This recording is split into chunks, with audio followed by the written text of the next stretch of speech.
Imagine this. I built a successful business, raised a daughter for 12 years, only to find out she wasn't mine. And my best friend? He'd been sleeping with my wife since our wedding night. But here's the twist. I didn't just lose everything. I turned it all into the ultimate revenge plan. And trust me, you won't believe how it ends. Let me take you back to the beginning. I'm done here, I told her. Good. And don't bother coming back. My wife snapped right back. Usually, I'd throw in a go to hell as I slammed the door. But today, I tried to keep things a little more civilized. We've hurled insults like that at each other for the past 13 years of marriage. But this time, I'm not turning around. Give it a few days, she'll understand that I meant it this time. For the last 6 months or so, Jenna, my wife, had been tearing me apart with her words. I couldn't make sense of what had gotten into her. Her comments weren't just sharp, they cut deep. To avoid letting things spiral, I started keeping my distance. Most days, I'd sit in the car just a little longer than usual. Sometimes I wouldn't walk through the door until I knew she'd already eaten with our 12-year-old. I had to look out for my own sanity. Now and then, there'd be some leftovers waiting. Lately, not so much. They'd be gone before I even got home. Name's Cole Wallace.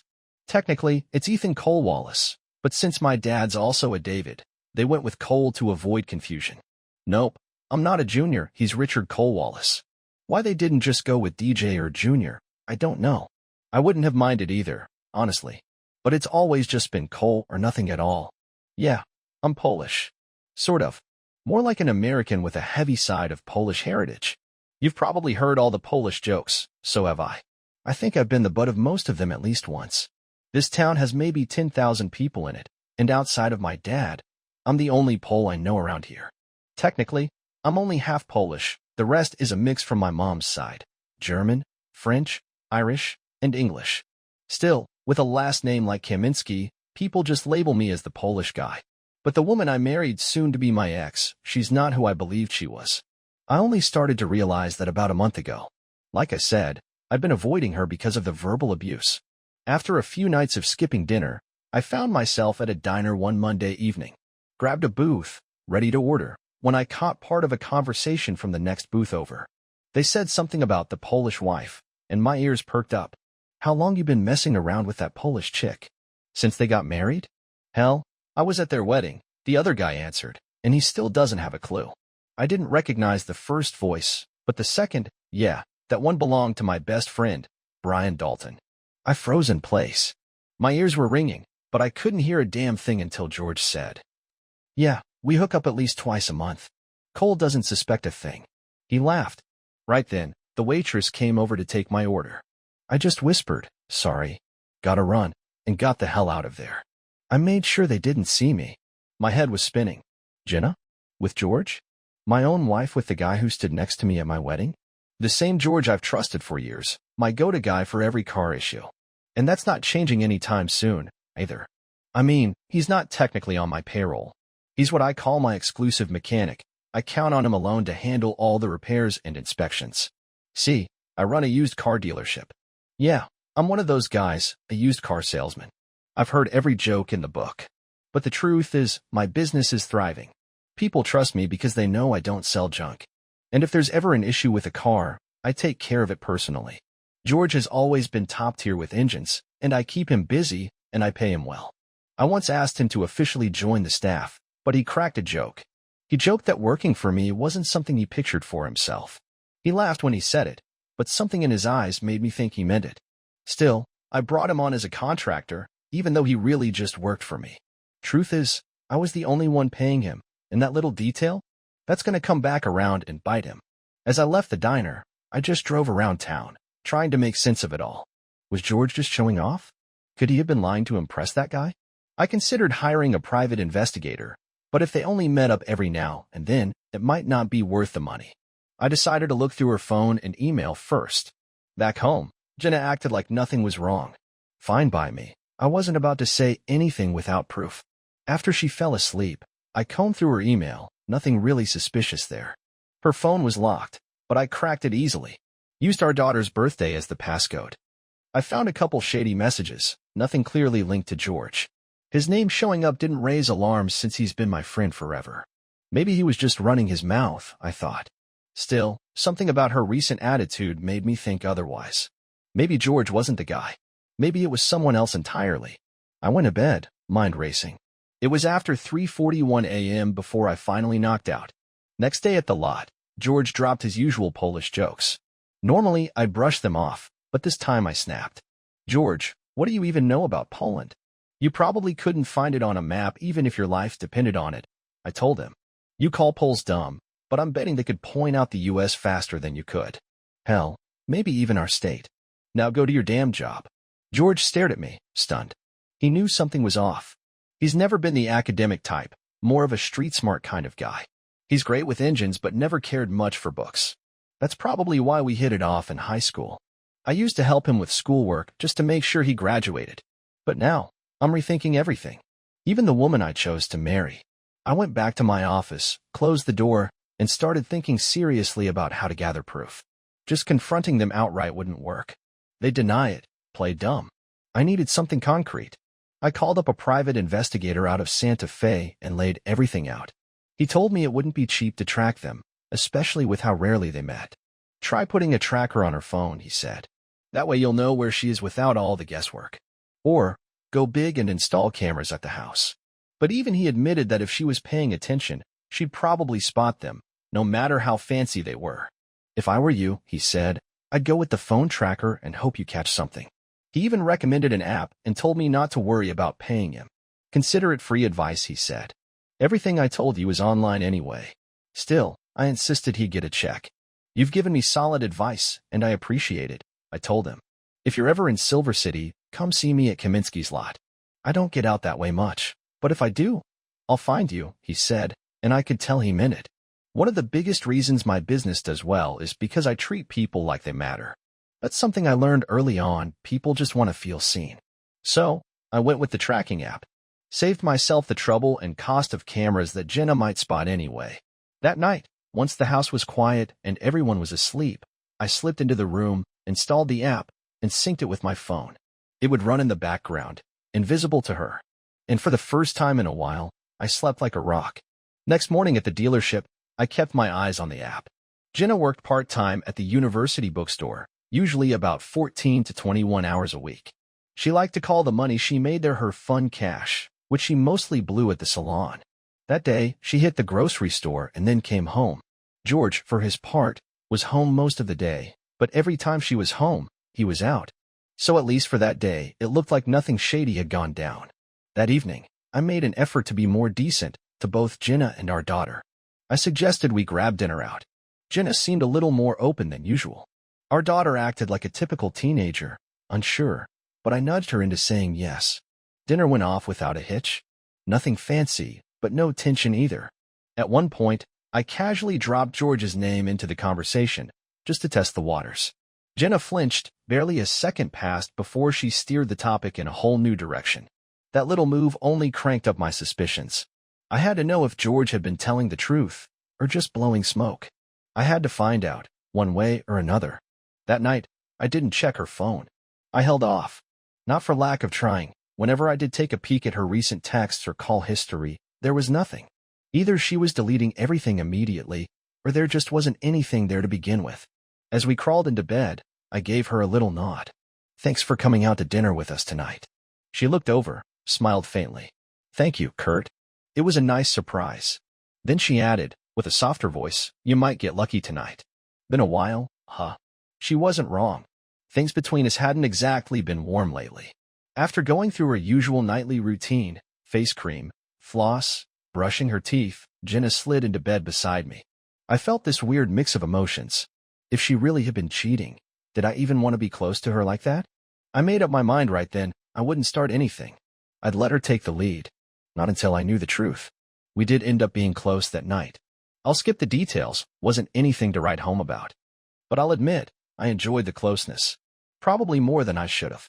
For the rest of the week, I kept my eyes on her phone's location using the tracker I'd installed. Nothing unusual. She went to work, ran errands, came home. Rinse and repeat. Saturday night rolled around. She was asleep, and once again, I picked up her phone to scan for any new messages or missed calls. Still clean. Nothing suspicious. At that point, I was starting to convince myself that George might have just been showing off.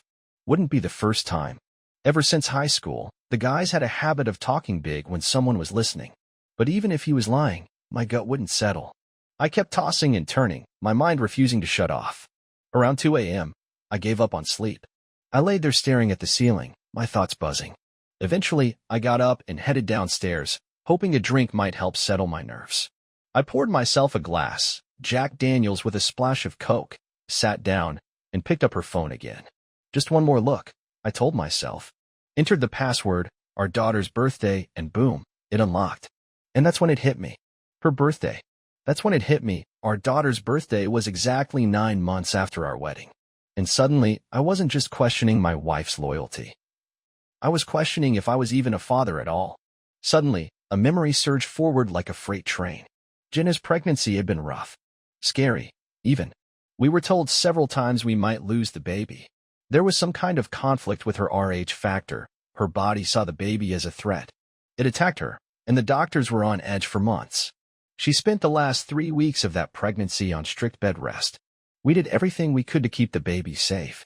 And then, right on the dot, 9 months after our wedding, our daughter, Chloe Dalton, was born. We were thrilled that she was healthy. But man, she was a handful. She cried nonstop. Slept like garbage. Nursing was a nightmare. The whole first year, maybe 2, just wore us out. After all that, Jenna made it crystal clear she didn't want another kid. Said we were done. I was heartbroken, but to be honest, the stress of it all had sucked a lot of joy out of our lives. Now, like I said, Chloe Dalton was born 9 months to the day after our wedding. Most folks would call that a honeymoon baby. But now, a different thought crossed my mind. What if George wasn't just flapping his gums? What if Jenna was already pregnant before we even tied the knot? We didn't wait for marriage to be physical. We were sleeping together long before we said, I do. She was on the pill at the time, though. The doctor once said all the wedding stress might have messed with her hormones, made the pills less effective. But if they failed then, what if they'd failed earlier too? That's when it really clicked. There's a 49/49 chance I'm not Chloe Dalton's biological father. You ever hear that saying, the early bird gets the worm? Well, in George's case, maybe the early worm got the birdie. I finished my drink, stood up, and headed for the bathroom. I needed something cotton swabs. Chloe Dalton was fast asleep in her room. Finally, at 4 years old, she had a decent sleep routine. Before that, it had been a battle every single night. She lay there snoring softly, mouth open. I collected a sample discreetly, hoping to clear up some lingering doubts. She didn't stir. Not a peep. I sealed the swab in a plastic bag, and then did the same for myself. Even if she turned out to be mine, that didn't clear Jenna of cheating, at least not lately. But I'd deal with that later. First, I needed this answer. Sunday came with chores, as always. We each had our own list. I kept to myself mostly, steering clear of both Jenna and Chloe Dalton to keep my emotions under control. I was anxious, desperate to know, but still unsure. Something on your mind, Kurt? Jenna asked mid-morning. I had to come up with something quick. Yeah, I'm thinking of buying a batch of cars at the next auction. Gotta restock the lot. Might be tight financially for a bit until they sell. Just don't overdo it, she said, cool as ever. She always referred to the business as ours, even though I built it from the ground up.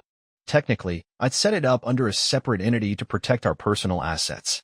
Living in a tight-knit, religious town, I didn't want the dealership drama crossing over into my home life. I'm also thinking of paying off our credit cards and only keeping one open, I told her. That was partly true, but mostly just a distraction in case she caught wind of anything later. Do what you think is best, she replied without emotion. Just another answer. No warmth. That afternoon, an idea hit me out of nowhere. It's funny how your brain works when you stop trying so hard. This plan would keep things quiet if the DNA results confirmed my worst fear. So, bright and early Monday morning, I drove over to Western New Mexico University and asked to speak with someone from the science department. They connected me with the department head. He actually seemed excited about the project. I handed him a stack of business cards and offered a 10% discount on any car to anyone involved in processing the samples. He seemed genuinely appreciative. I've been thinking about replacing my Camry, he said. I might swing by your place and check out your lot. If nothing there grabs you, I told him, I'll help you find something that does. Sounds good. I'll keep that in mind, he said. As I walked out of that building, I had a weird smile on my face. Part nerves, part relief. I'd taken a step toward the truth. But I knew those results could blow my entire marriage apart. That thing I said to Jenna about buying more cars? That was just a cover for the storm brewing in my head.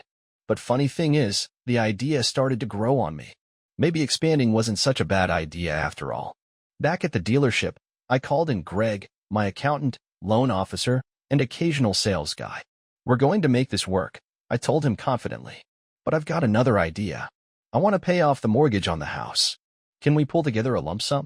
Let me crunch the numbers and get back to you after lunch, he said, then walked out with his tablet. As he left, I sat there thinking about whether I should call a lawyer.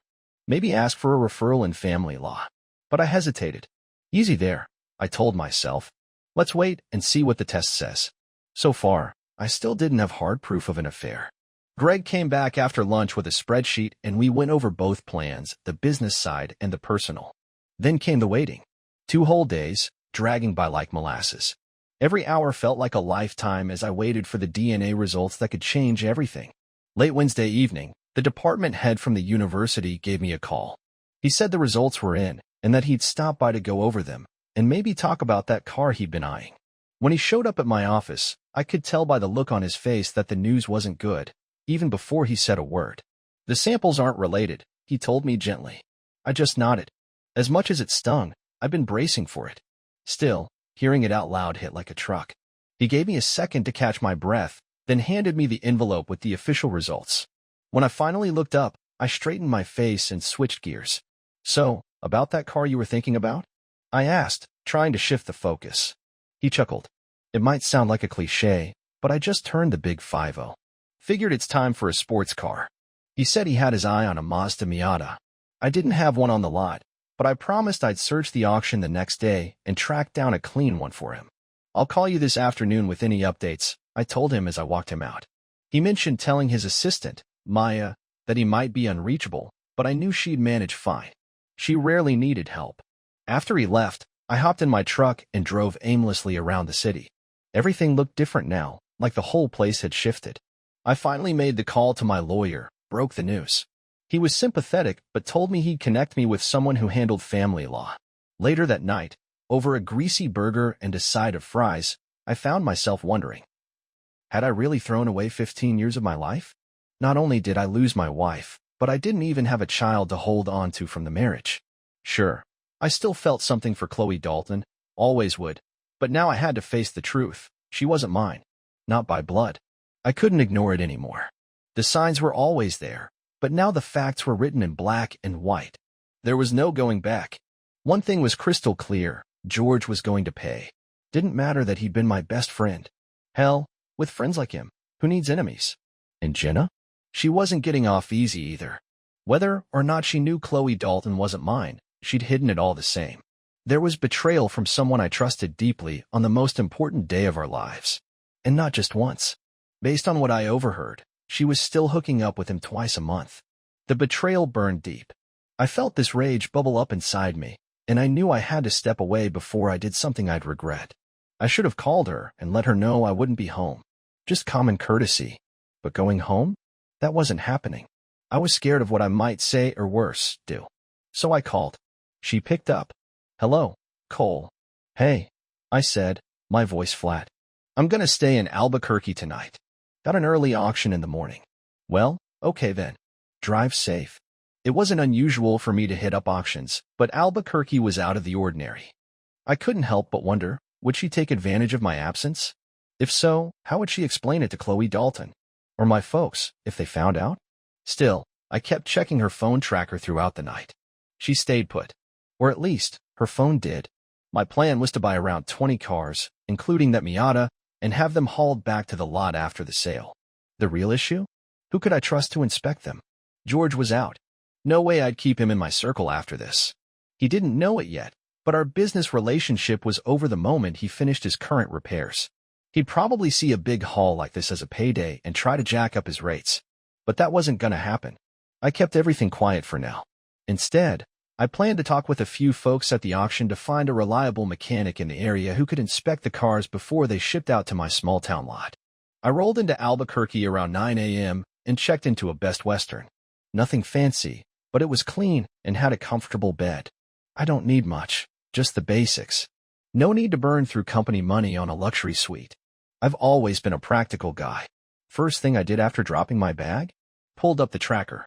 Jenna's phone was still at the house. Didn't mean she was there, but at least her phone hadn't moved. Sleep didn't come easy that night. I just couldn't stop thinking. How could she? How could Jenna cheat on me, especially on the day we said our vows? And how did she justify continuing the affair for all these years? I started reevaluating everything, our whole marriage. It was never perfect, sure, but I believed in us. I thought our love was real. Turns out, I was wrong from the very start. The early years were rocky. We didn't plan on having a kid right away. Our agreement was to wait 3 or 4 years, get settled first. We'd even talked about having 3 kids total before we tied the knot. But then Chloe Dalton came along and everything changed. Now I knew why. Because of George. He upended everything. Every struggle, every sleepless night. Suddenly it all felt like it had been for nothing. 14 years of building a life together, washed away by one betrayal. If Jenna hadn't been with George, maybe she would have conceived with me. Maybe the pregnancy would have gone smoother. Maybe Chloe Dalton wouldn't have had all those issues as a baby. Maybe we would have had more kids. George wrecked it all the day he seduced my future wife. And now? He gets to keep seeing her, playing me for a fool, probably laughing behind my back every time they're together. No, he wasn't getting away with this. As I lay there in bed, I tried to slow my breathing, calm my thoughts. The anger was boiling under the surface again. I had to chill out, or I'd be up all night. So I flipped on the TV and found some dumb comedy. One of those shows that makes you laugh even when nothing feels funny. After a while, it worked. My nerves started to settle, and by 11, I was finally ready to close my eyes. The next morning, I hit the auction, scored some great cars at solid prices, and got to talking with a few other dealers in the area. No Miata showed up at the auction, so I asked around. 2 dealers said they had one each, one red, one black. I told them I'd let them know once I confirmed the buyer's preference. Both were eager to make a deal. Said they'd handle the paperwork whenever I was ready. I gave them the rundown of the cars on my lot, and I couldn't help but think, I should have been coming here more often. Meeting other folks in the trade, swapping stories, making connections, it felt good. Helped keep my mind off the mess waiting for me back home. Later that afternoon, I sat down with the family lawyer my contact had recommended. The news? Not great. If I went through with the divorce, I stood to lose half of everything. On top of that, alimony and child support for a kid that isn't even mine. That was the moment I made a choice. No divorce. Not yet. Instead, I'd make sure Jenna and George ended up with each other and everything that came with it. I'd pay off the mortgage. Let her live in the house. But since the deed and the loan were in my name alone, she wouldn't be able to sell it or claim it. She could stay in the house, but I'd maintain legal control over it. As long as I kept paying the taxes and utilities, she'd have to make do. There'd be no resigning and cashing out. Not on my watch. But that left one big decision on the table. What the hell was I going to do with my business? Even though I had the business registered as a corporation, I had this gnawing feeling in my gut that if things got ugly, I could still end up losing it. I knew I had to talk to my business lawyer sooner rather than later. By the time I got home, I was completely wiped. The day had drained every ounce of energy out of me. I'm beat, I mumbled as I dropped my keys on the counter. Gonna hit the shower and call it a night. You want dinner? Jenna asked from the kitchen. No thanks. Had a late lunch, I said over my shoulder. At least she offered. I'll give her that. The shower was pure heaven, hot water washing over me like it could rinse off the weight of everything I'd been carrying. The problems were still there, sure, but in that steam, I found a little peace. Solutions were starting to take shape. Not long after I laid down, sleep finally took me.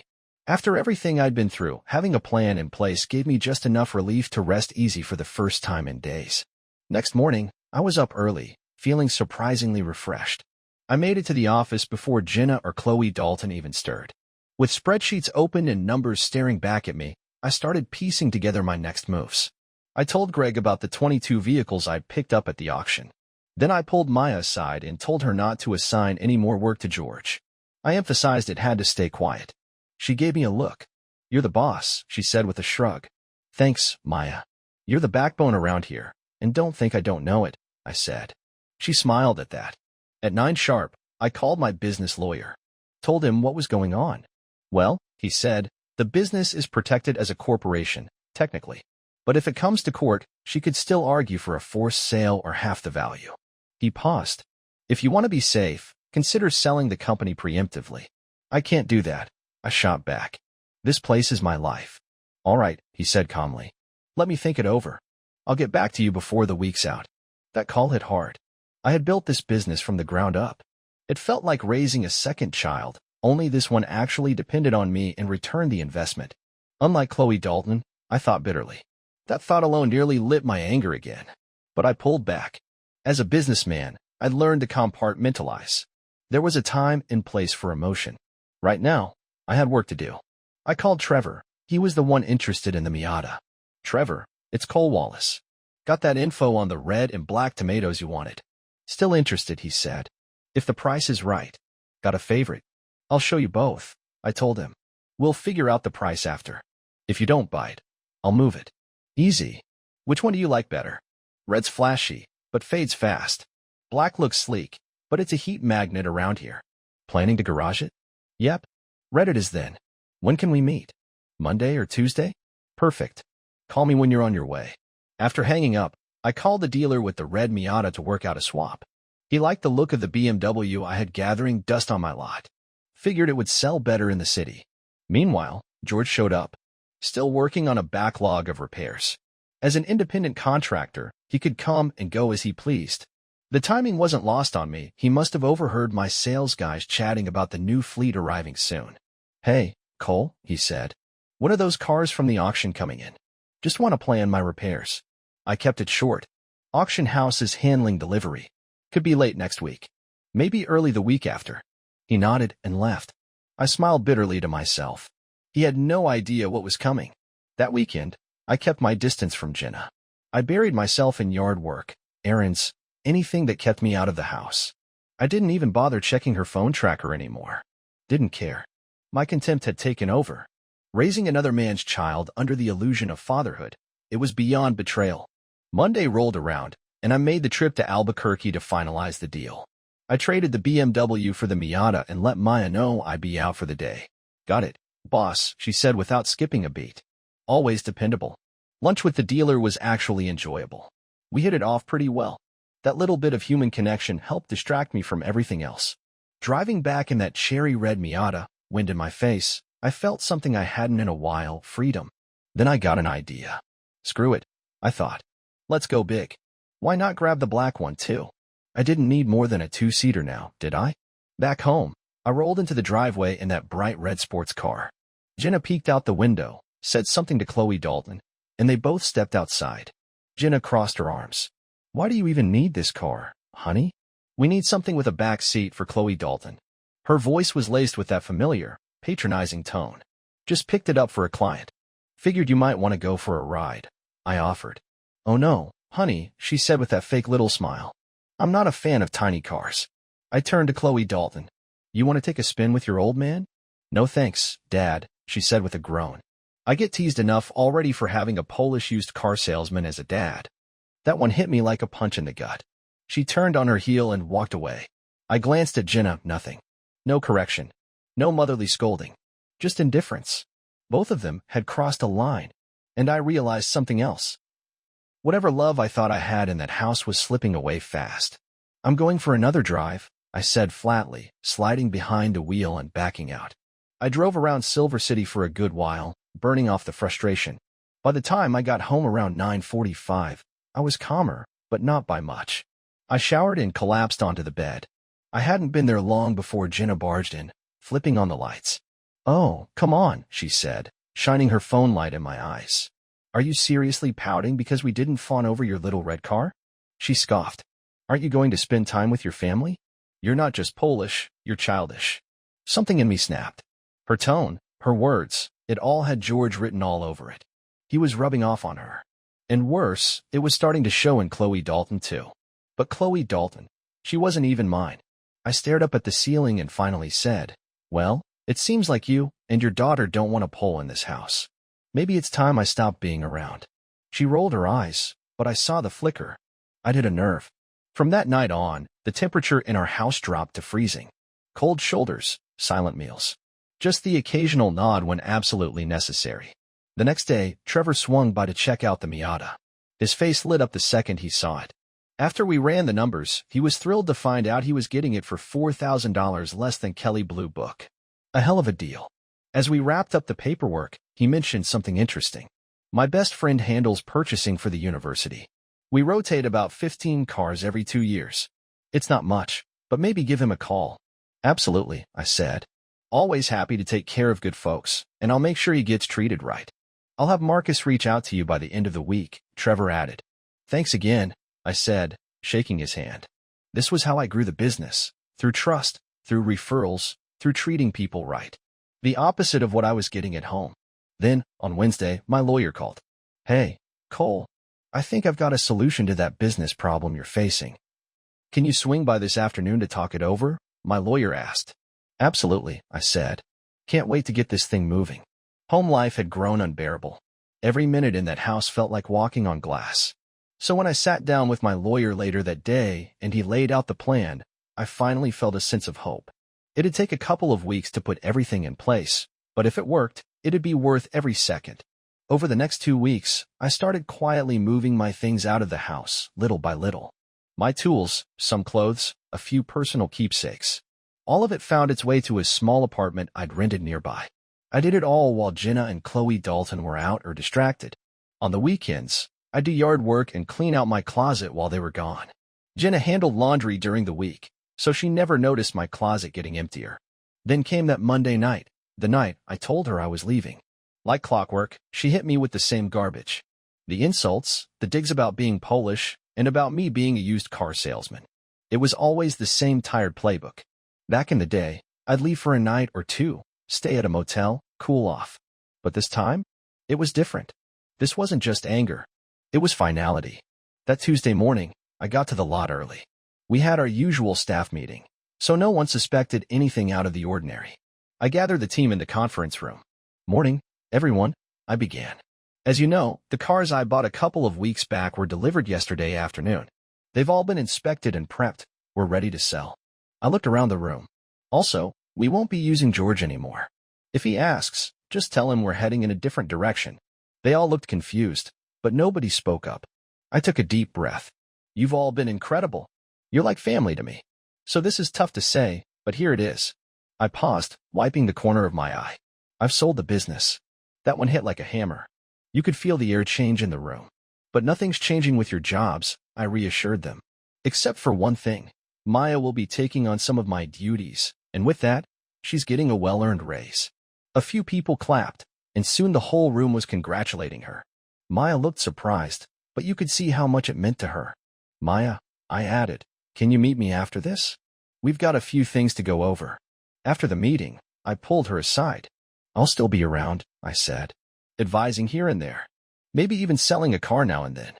But I won't be in the day-to-day. They were all relieved I wasn't disappearing completely. I think that helped take the edge off. And then came George, just standing outside the door like a damn ghost. Hey, he said, why wasn't I part of the meeting? It was for staff only, I said, keeping my cool. You're not an employee, George. He looked confused. I see the new cars are here. I'll get started on them. No need, I told him flatly. They've already been serviced and are ready for sale. His face went pale. But I always do that. That's my job. George, I sold the business, I said. And the new owner's going in a different direction. I didn't raise my voice. Didn't show my anger. Not yet. You sold it, he said, like he couldn't believe it. What now? You can pick up your check for the last 2 weeks. It's not much. Maya barely sent work your way. He stood there stunned, waiting for me to crack, maybe let him back in. But I didn't. I felt nothing. I'd spent years trusting this man, and he repaid me with betrayal. I just wished I'd told him to his face what I really thought of him. But not yet. There'd be a time for that. Later, I met with Maya in my office. I need this between us, I told her. Strictly confidential. You have my word, Cole. Anything you say stays with me. All right. Here's the real deal. I've set up 2 companies in Nevada, one to buy the lot, the other to buy the dealership. I own every share in both. On paper, it looks like I sold everything. Her eyes widened slightly. Eventually, I'll file for divorce, I went on. But not yet. Jenna has no idea I've moved out. I'm not going back. Maya's face went still. She had an affair with George, I said. Worse, as painful as it was, the truth showed that my connection to her wasn't through blood. I'm pretty sure George is the father. I don't know if Jenna knows. Maybe George doesn't either. but they'll find out soon. She stayed quiet, but her expression told me everything. I won't file for divorce just yet. I'll keep paying the utilities and taxes on the house. That way, she can't accuse me of abandonment and try to take half of everything. I leaned forward. I needed the company sold to protect it. By the time she even thinks about filing, the money from the sale will be gone. I'll make sure of that. All I'll have left is a few commissions and some consulting income. Nothing worth fighting for. Maya nodded slowly, processing everything. You'll run daily operations, I told her. You've got the brains, the heart, and my full trust. I'll be around for questions, but you've got the wheel now. She smiled, but when I mentioned Jenna and George, her face turned sharp.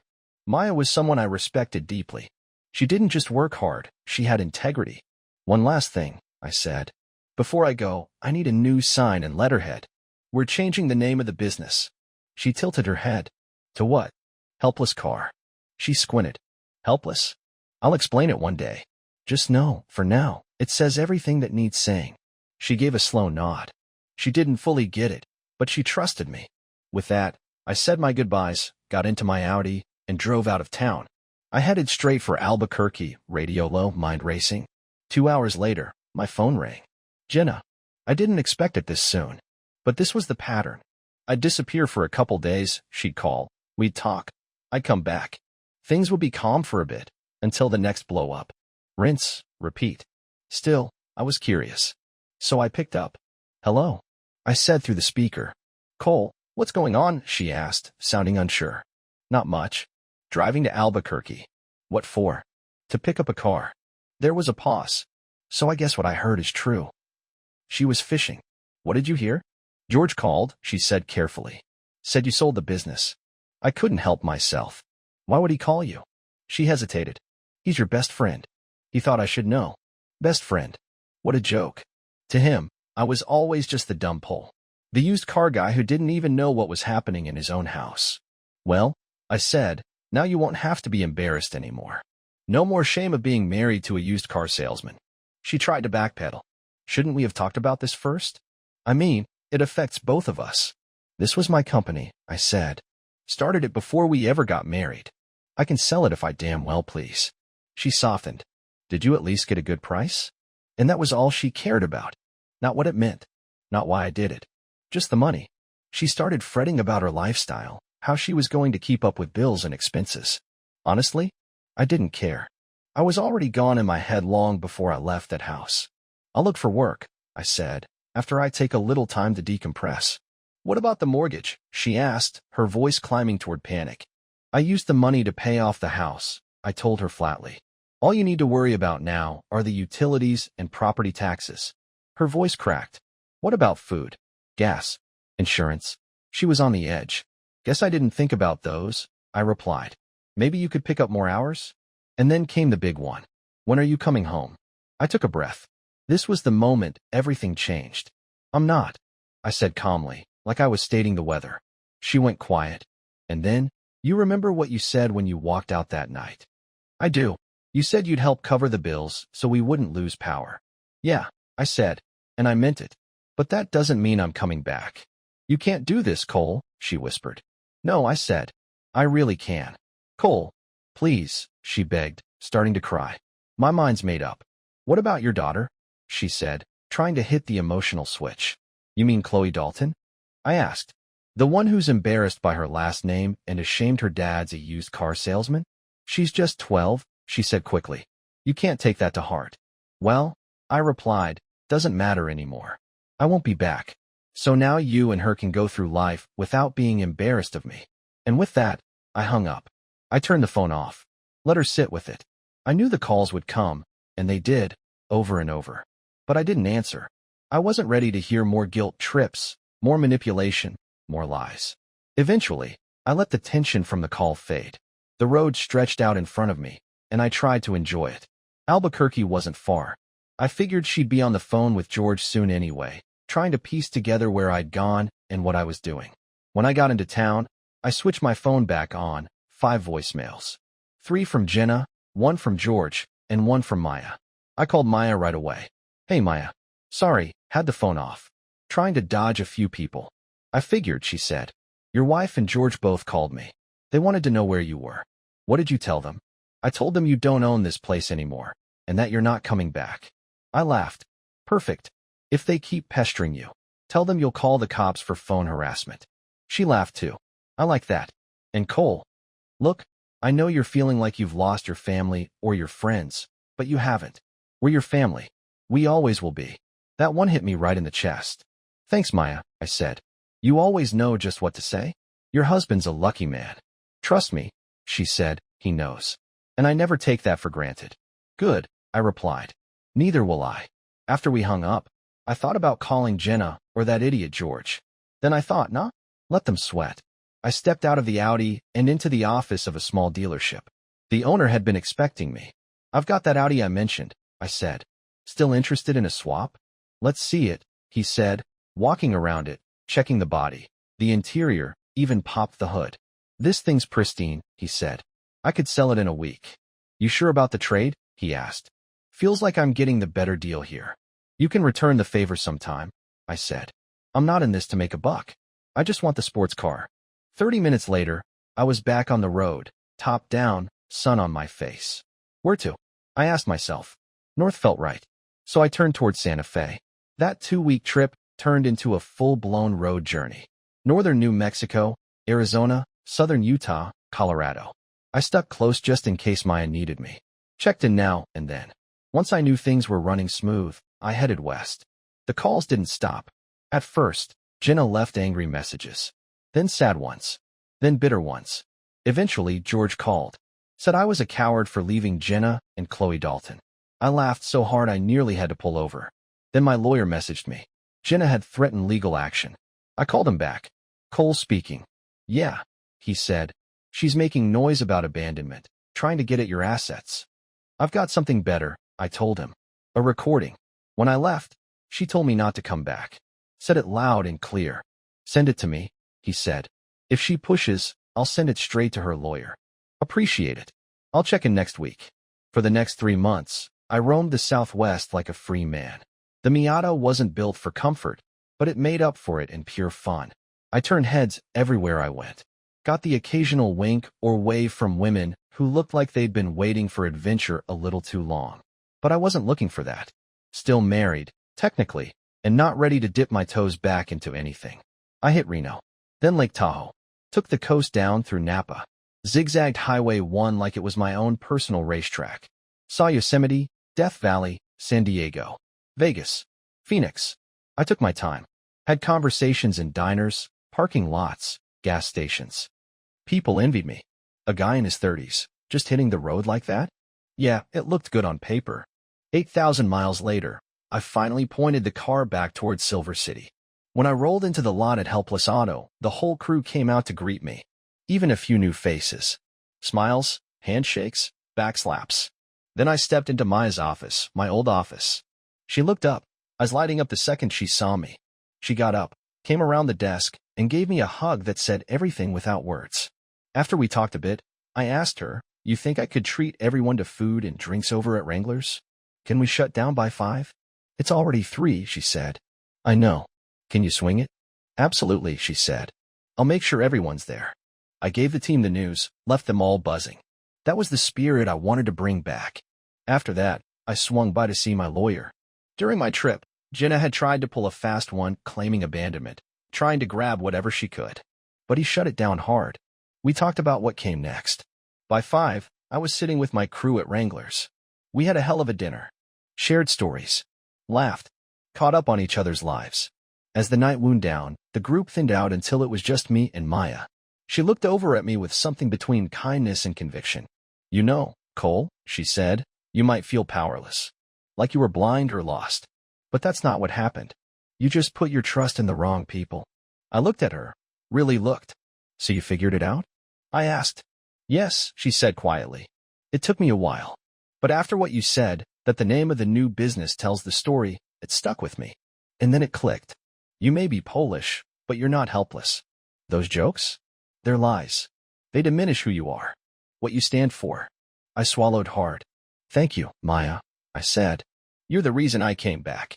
I needed to see for myself how things had gone while I was gone and how Maya had handled my responsibilities. And you know what? I was proud.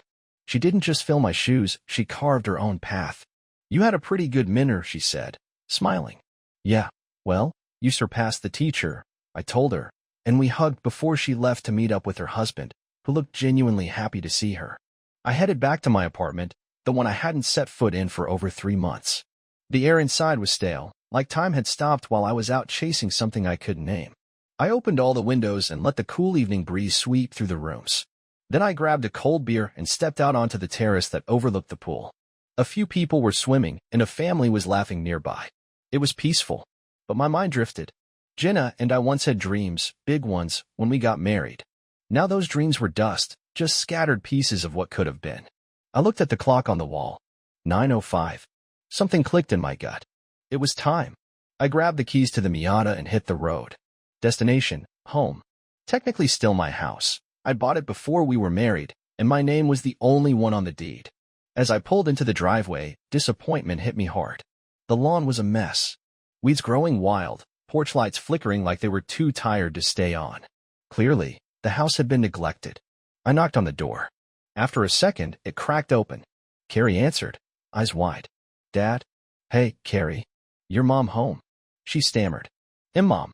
From inside, I heard Jenna snap. What is it now? Carrie turned, called louder. Mom. It's Dad. Jenna stormed into the room, saw me, and froze. Her face twisted. Where do you think you're going? I kept my tone cool. Just traveling. And then, of course, George strolled out from the bedroom, in nothing but his underwear. I let out a dry laugh. Oh, the whole family's here. Mom, Dad, and the kid.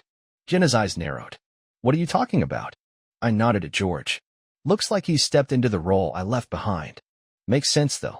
Technically, it was always his. Carrie's jaw dropped. Jenna looked totally confused. Actually, I said, turning to Carrie, you seem to be misinformed. George never worked for me. That was his choice. So no, I didn't fire him. Jenna jumped in. What about groceries? Gas? Car insurance? You just expect us to fend for ourselves. You had a job, I replied. What happened to that? You said it covered the basics while I was gone. You think you can just show up and take over again? She challenged. No. I'm here to let you know I'm giving you and your partner until the end of next month to find a new place to live. Her face twisted. I'm not leaving my home. Correction, it's my home, I said calmly. I bought it. It's in my name. Always has been. You left, she snapped. So now he's mine. That's not how the law works, sweetheart, I told her. I've continued paying the utilities and taxes. I've only been gone a few months. That house is still legally mine. I paused and added, don't worry, you've got until the end of next month. Just make sure you take your daughter with you. What do you mean your daughter? Jenna barked. She's our daughter. You said it best, I chuckled. Your daughter. Jenna blinked, stunned. I turned to Carrie. Look, I know you hate being called Polish. So here's some news. Turns out, someone else may have played the role of a biological father. The room dropped into silence. Even the air seemed to pause. Jenna whispered, what? I looked right at her. Yeah, Jenna. Turns out your wedding night fling had some lasting consequences. Chloe Dalton's not mine. I faced Carrie. But hey, silver lining. You can now carry your real dad's last name. Go ahead and be a full Chloe Dalton, Chloe Dalton. I shot a look at George. Maybe that's why Jenna picked that name in the first place. Sentimental, huh? George looked like he'd seen a ghost. Jenna was pale as a sheet. What about you, George? I said, time to be a father now. For more years, till college. Think you're up for it? Neither of them said a word. I reached into my jacket, pulled out a folded document, and handed it to Jenna. Here, DNA results. Knock yourselves out. They both grabbed it, scanned it, and collapsed onto the couch in total shock. Turning to Carrie, I said, by the way, your mom's getting served with divorce papers next week, along with an eviction notice. Make sure she reads both. I walked out without looking back. Even with all that off my chest, the pain didn't vanish. If anything, it left me with new questions. Had this been going on the entire marriage? Was I ever her choice, or just the guy who played along while she kept seeing him? I felt stupid, used, weak. George had laughed behind my back for years, told Polish jokes right to my face while screwing my wife behind closed doors. Back at the apartment, I cracked open a few beers and stared at the ceiling. Nothing numbed it, but I tried anyway. The next morning, I went to see my lawyer. Time to make it official. He said I'd probably have to sell the house and split the profits, but that I wouldn't owe alimony or child support. Barely working, no income, another man clearly in the picture. It gave me a fighting chance. I hoped he was right.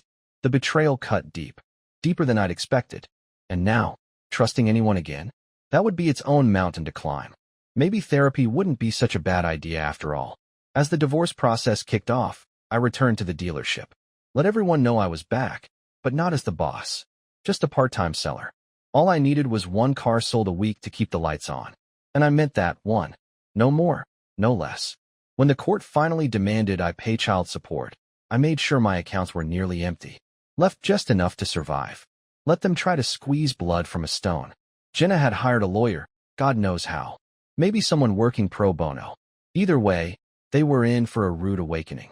They dug into the sale, combed through my bank records, tried to find something. They found nothing. Meanwhile, my crew told me George had been showing up at the dealership nearly every day during my trip, begging Maya for work. She shut him down every time. Eventually, he stopped coming. Word got around, he didn't have any real certifications. No ASE. No ASE license. His only job offer was from Valvoline, doing quick oil changes for $13 an hour. I hoped Jenna would enjoy that lifestyle. They'd better both get full-time jobs if they planned to eat. When I contacted the realtor, I told him I was ready to list the house. Jenna had already received the eviction notice.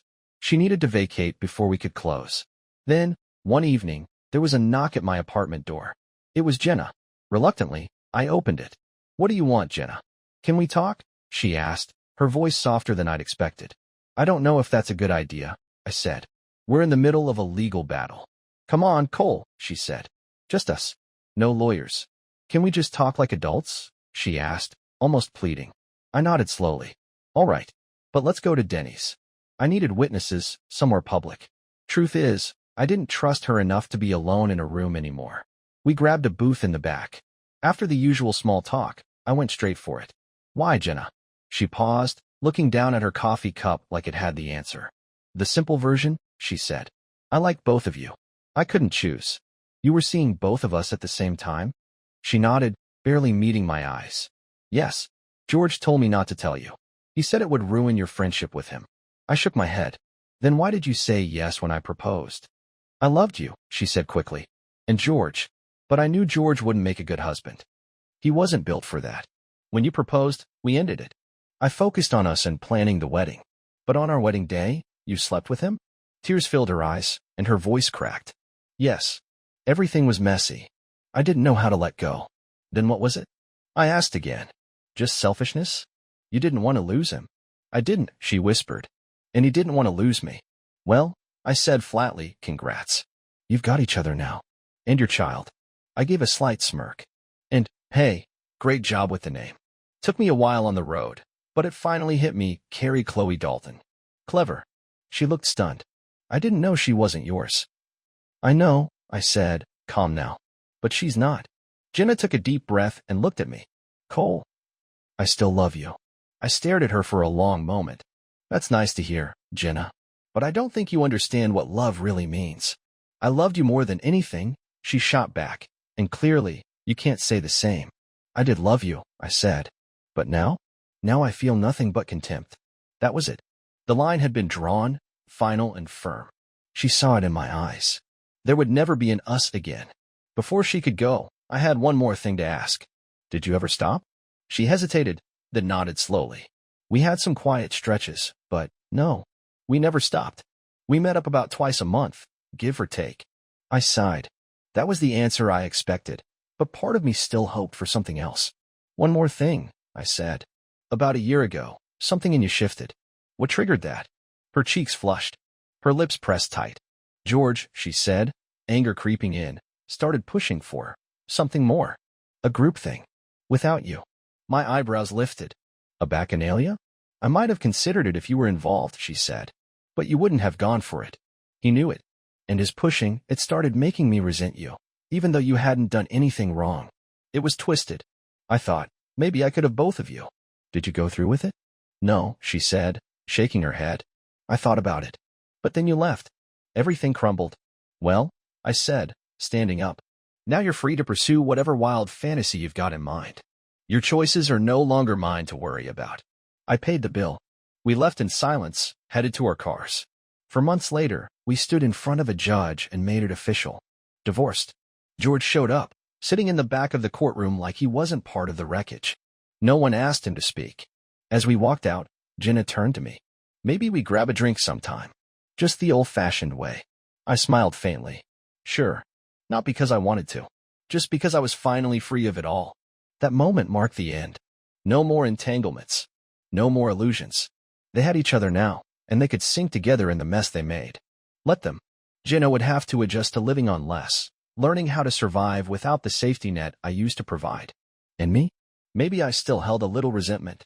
Maybe I hadn't fully let go. But I had one thing to cling to, one rule that wouldn't change, Polish or not. I demand respect.